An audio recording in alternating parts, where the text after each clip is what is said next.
You know, a lot of great players have skated with Bemjidi State in Minnesota over the years. The Beavers, who play out of Bemjidi, Minnesota's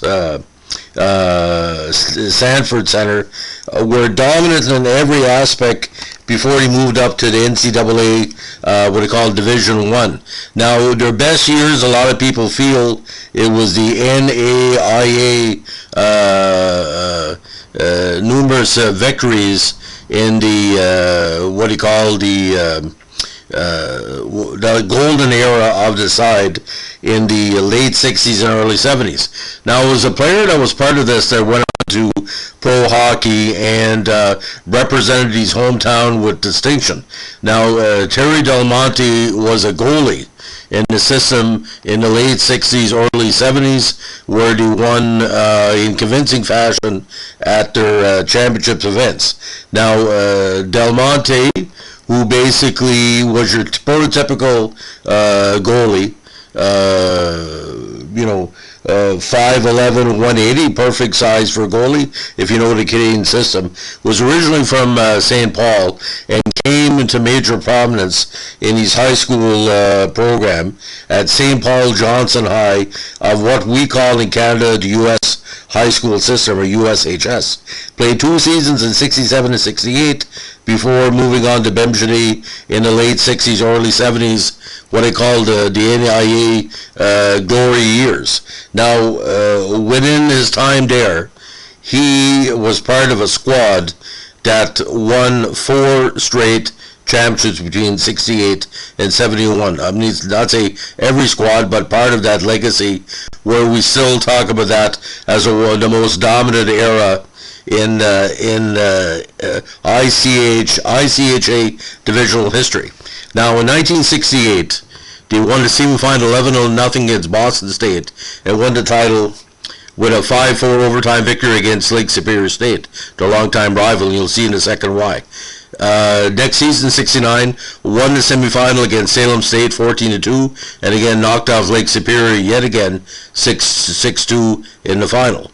Third year, 1970, they won the semifinal 14-2 of Gustavus Adolphus, and 7-4 over Lake Superior State in the gold medal game. 12-1 over Augsburg in 1971, and then defeated Lakehead, which a lot of people know is a tremendous side, 6-2 in the final. And 72 ended the run with a sub-500 record in ICHA play. If you look at the rough stats when he moved up to NCAA, especially in the 2021 season, they eventually lost their rivals, Lake Superior State, in the playoff run, so quite interesting. Now, Bemjidi State, regular season record, 1,037 wins, 578 losses, 139 ties. Conference record 46-41-6, and NAIA postseason 55-28-0. Now, the team itself should be in every Hockey Hall of Fame going. 13 NAIA tournament appearance, 5 NCAA Division III tournament appearance, 8 NCAA Division II tournament appearances, 4 NCAA Division I tournament appearances.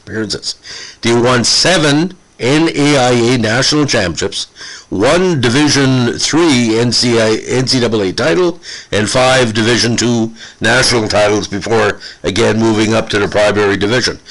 Just because you're playing in second and third division for all those years, they could have easily beaten a lot of the NCAA teams, but like I said, that was the format at the time, similar to the single A, double A, triple A system in New Brunswick, where a lot of teams cross over. Just has to do with population, of course.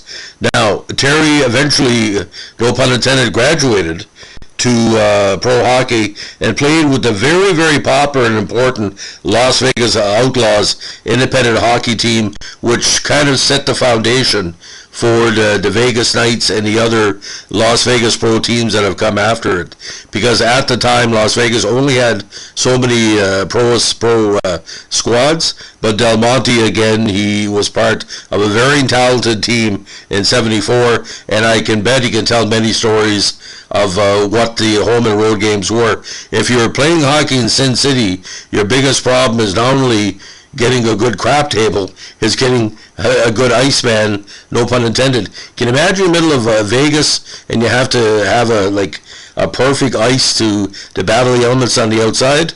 Because as we know, late fall, early spring, it's warm in Vegas. So I can imagine the ice keeper was the unofficial MVP of that team. So ladies and gentlemen, this is our latest and our what do you call it, vintage NCAA and lower pro podcast from the 70s.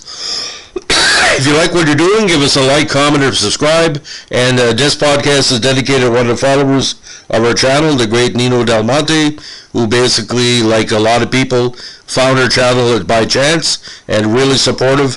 We only do this by request and interest in the channel. There is no monetization. There is no corporate influence. If you like what you're doing, tell our friends. Give us a like, comment, and subscribe. We've just passed 260,000 hits, and it doesn't sound much, but 250,000 hits from a channel that has no sponsorship, and it relies on you, the listener, to celebrate it. We thank each and every one of you, and onward and upward. Have a good day. Bye.